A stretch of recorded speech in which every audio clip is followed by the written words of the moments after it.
Olá, me chamo Fernando. Hoje, aos 48 anos de idade, já não sou mais aquele garoto traumatizado pela morte da minha mãe. A estrada foi longa de lá para cá.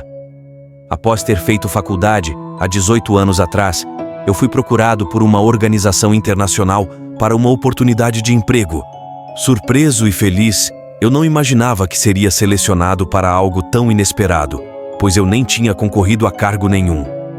A reitoria da faculdade me disse que a instituição foi procurada por essa organização e o meu nome havia sido premiado em virtude do meu currículo e também devido ao fato de falar muito bem outros idiomas. Durante a entrevista, eu fiquei surpreso por saber coisas íntimas, como o fato de eu ter sido curado de um câncer através de uma substância até então desconhecida pela ciência. Também sabiam do fato de eu ter perdido a minha mãe muito cedo e da minha terrível experiência no Paraná, na cidade de Francisco Beltrão. Mas antes que eu pudesse ter qualquer reação, a pessoa que estava me entrevistando pediu calma e me disse: Fernando, o que estou te oferecendo é muito mais do que uma proposta de emprego. Antes de mais nada, preciso que você mantenha a sua mente aberta para saber se isso é mesmo o que você quer. Você tem o perfil para o trabalho, mas precisa saber onde está entrando. A substância que entrou em seu sangue e te curou do câncer também permite que você tenha características bem especiais que podem ser úteis para nós. Por exemplo, já se perguntou quantas vezes esteve doente em sua vida após a sua experiência com os loupe-garou no Paraná? Fiquei assustado, pensando como ele poderia saber disso tudo. Mas o homem continuou: Sabemos que nunca adoeceu após isso, e sabemos também que se tornou um grande atleta em artes marciais e competições de força. Sabemos que quase nunca se machuca, e quando isso ocorre, se cura quase instantaneamente. Nós não nos interessamos pelo seu título de engenheiro, mas talvez o fato de falar mais de um idioma ajude no seu trabalho. São os seus talentos pessoais que queremos, e se você aceitar o trabalho que temos para você, lhe pagaremos muito bem. Bem, na época eu estava em Paris, e eu me encontrava na sala de reuniões com o comandante internacional da DESCOB. O homem havia reunido a minha equipe para aquele que talvez fosse o maior trabalho de minha vida. E após 18 anos, eu era um dos agentes mais qualificados da DESCOB.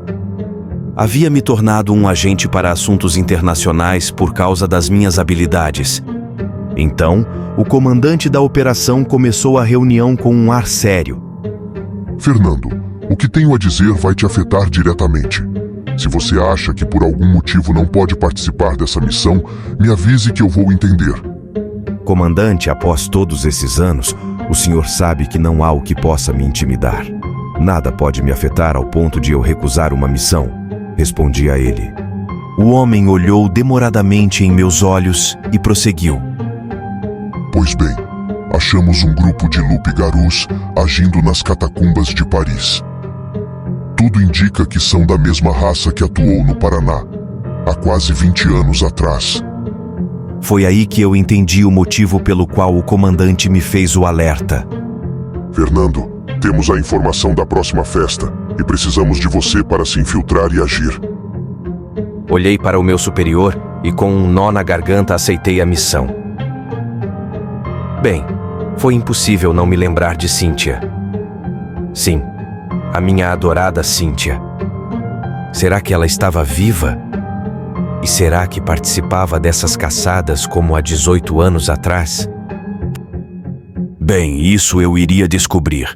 O comandante me entregou o contato de um bibliotecário em Paris e ele estava distribuindo os convites. Eu iria me disfarçar de turista, pegar o convite e participar da festa para desmantelar a organização. Fui até a biblioteca ao cair da tarde como um turista brasileiro. Peguei o convite contendo o interesse do local, que ficava em uma antiga edificação próxima ao Teatro de Paris. Eu verifiquei no sistema, e era uma edificação em ruínas com acesso às catacumbas. A DESCOB possui o mapa de toda Paris, e nem mesmo as autoridades da cidade possuíam essa planta, pois a mesma era exclusiva da organização.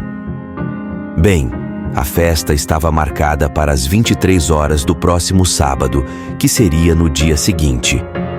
Ao final do expediente, eu segui o jovem bibliotecário que saiu em direção a um dos bairros da cidade. Pude segui-lo a uma distância sem que fosse percebido.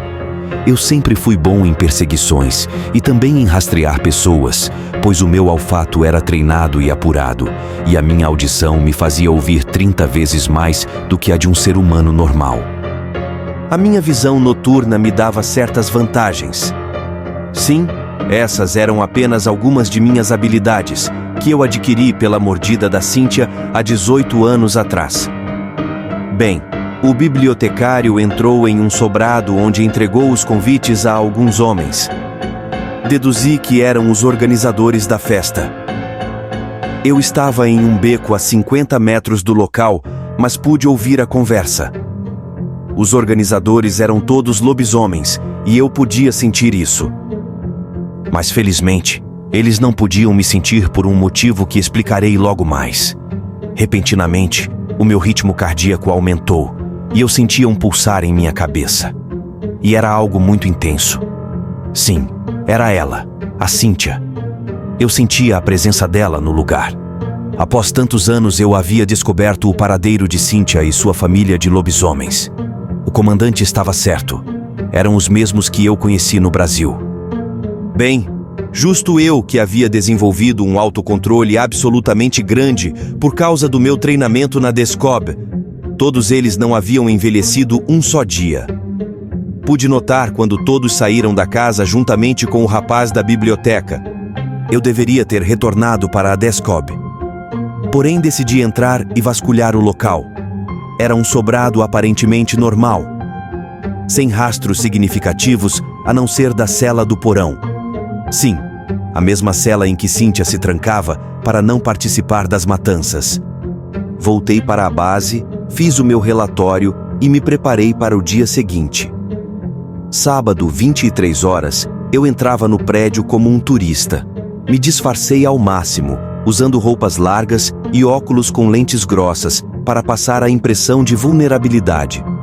O prédio todo era feito de pedra e possuía uma luz amarela de tochas que passava um ar sombrio.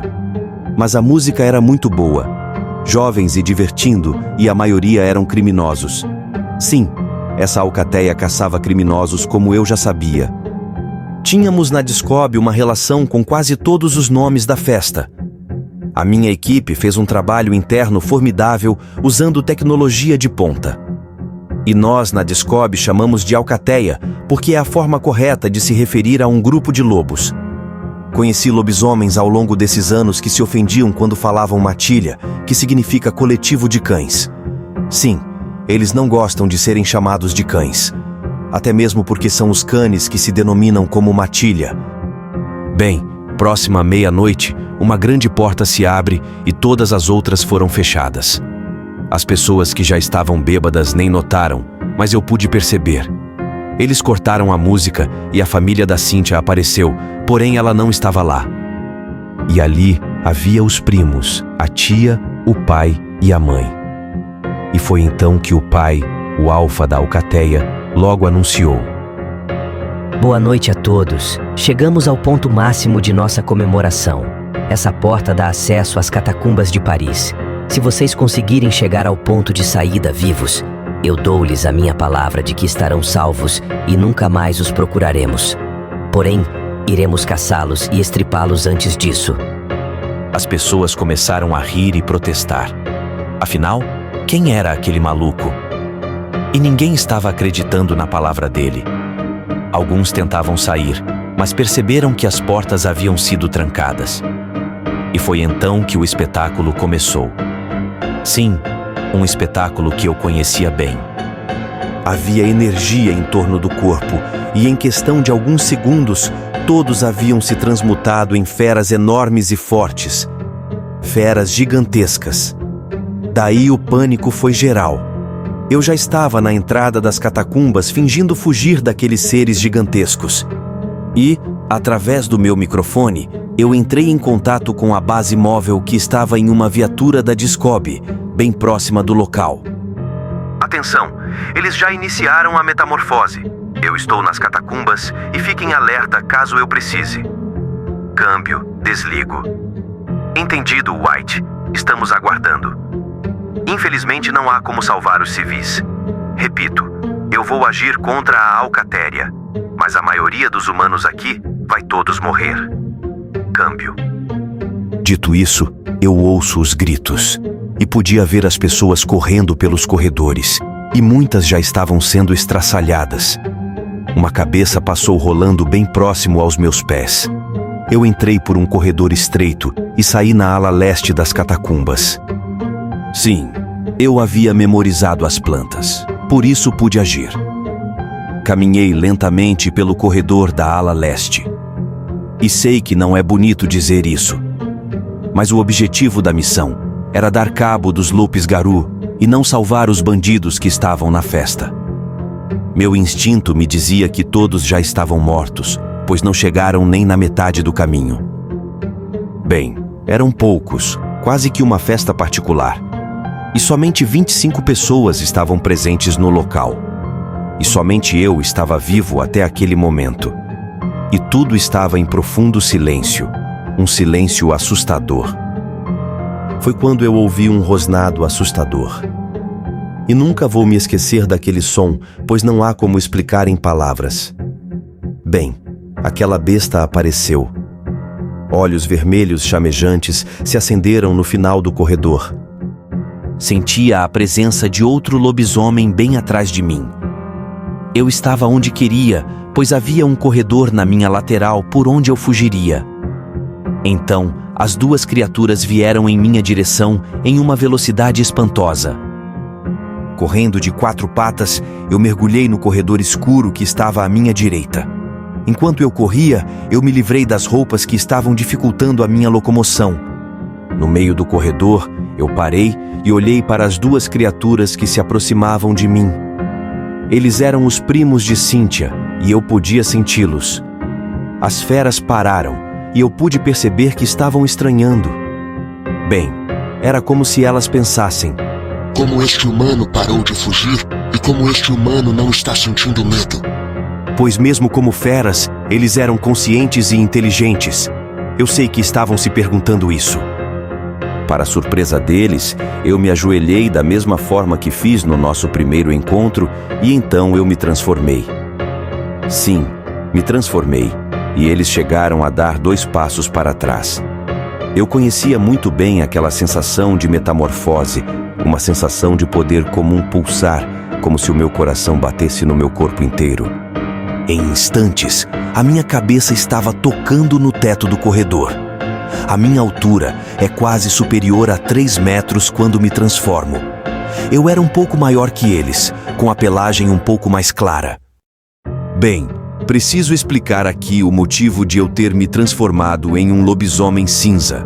Como dito no relato anterior, a enzima em meu sangue, proveniente da mordida de Cynthia, não poderia me transformar, pois aquela raça de lobisomens existia por um fator genético, conforme o próprio pai de Cynthia havia dito.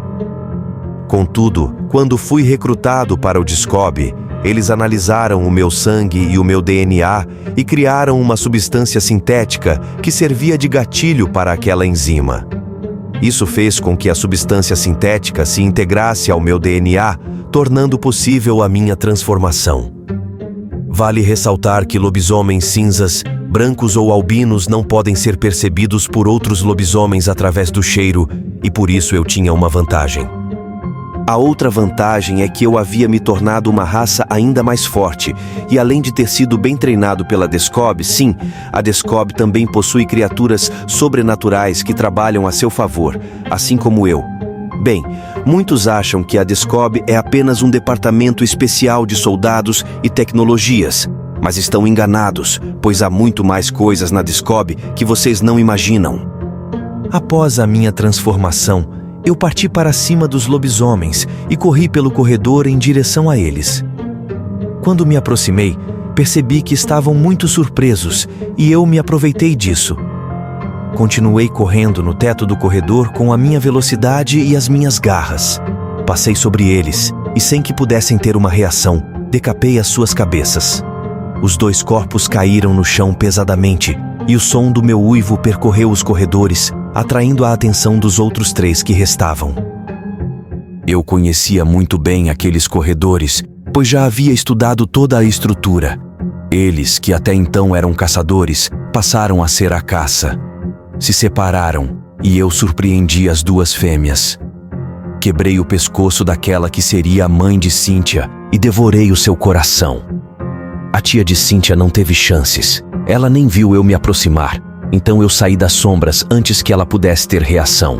E então eu arranquei a sua cabeça, como fiz com os 2 primos de Cíntia. Foi então que eu me deparei com o Alfa. Estávamos em uma estação abandonada do metrô que ficava depois dos corredores próximo à saída das catacumbas. O olhar daquela fera era de ódio e tristeza. Ele uivou como se fosse um choro mais do que qualquer outra coisa. Ele, sem dúvidas, era o mais forte. Também percebi que ele, ao me ver, mesmo na forma de fera, me reconheceu, pois era o instinto lupino, o puro instinto. O seu ódio aumentou e ele partiu para cima de mim. Duelamos por um tempo indeterminado. Eu subestimei durante a nossa luta, e daí ele demonstrou ser mais forte do que eu. Então eu fiquei surpreendido, sentia a minha vida se esvaindo junto com o meu sangue, sentia o meu peito empapado pelos coágulos de sangue que se formavam. Mesmo podendo me curar rapidamente, não era o suficiente. Foi quando ele desferiu um golpe no meu pescoço. Eu me esquivei, mas não pude evitar o enorme ferimento na minha garganta. O seu golpe era para ter arrancado a minha cabeça, e ele quase conseguiu. Sentia o sangue quente saindo do meu corpo em jatos. Caí no chão sem poder reagir. Tantos anos, tanto trabalho, e no fim eu terminaria subjugado pelo Alfa da Alcateia. Ele, como se estivesse sorrindo, veio em minha direção, porém bem lentamente, saboreando o momento da minha derrota. Bem, eu morreria sim, mas como na primeira vez, com dignidade. Mas o que eu não imaginava é que, como na primeira vez, eu também seria salvo. Uma sombra com uma velocidade espantosa passou por nós, rasgando a garganta do lobisomem Alfa. Sim, como da primeira vez, era Cíntia. A cabeça do Alfa caiu para um lado e o enorme corpo para o outro. Cíntia se ajoelhou ao meu lado, ainda na forma de loba, e me aparou. Após alguns minutos eu estava quase morto, mas consegui me recuperar do ferimento. Ela aguardou a minha recuperação e então voltamos juntos à forma humana. Cíntia lamentou. Eu sei que era sua família. Eu disse a ela, não acredite, eles eram monstros. Ela me respondeu. Eu nunca concordei com isso. Eu disse, eu nunca te esqueci nesses anos todos. Me perdoe, por favor. Ela respondeu. Não há o que te perdoar, pois quem ama não precisa de perdão. E apesar de tudo, eu nunca deixei de te amar. Mas como você soube que eu estava aqui? Eu disse, bem, eu sei que você se tornou um lobisomem branco, e por isso não pode ser rastreado por outros lobisomens. Mas eu sou diferente. Foi através dessa minha enzima que você se transformou, e isso quer dizer que possuímos uma conexão mais profunda e muito íntima. Nós nos beijamos demoradamente e também fizemos amor mesmo em meio àquele cenário de horror, pois lobisomens possuem apetite sexual apurado, e Cíntia era minha, e eu pertencia a ela. Chamei a equipe de apoio através do sofisticado implante subcutâneo. Sim, todos os agentes da Descob possuem um implante localizado que fica sob a pele. E então, fomos resgatados. No dia seguinte, estávamos eu e Cíntia na enorme sala da Descob para uma última reunião sobre o caso. O comandante entrou na sala e disse: Parabéns, Fernando. Finalmente conseguimos, com a sua preciosa ajuda, dar cabo dos Lobigaru. Cíntia, eu lamento por sua família.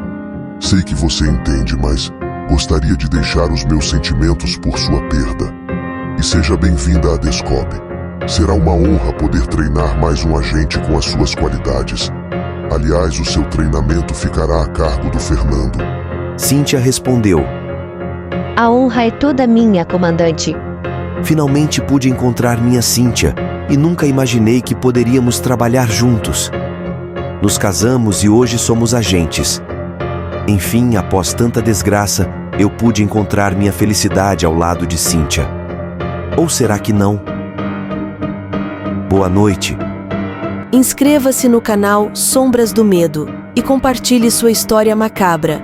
Envie seu relato para o e-mail sombrasdomedo@gmail.com e participe do nosso próximo vídeo.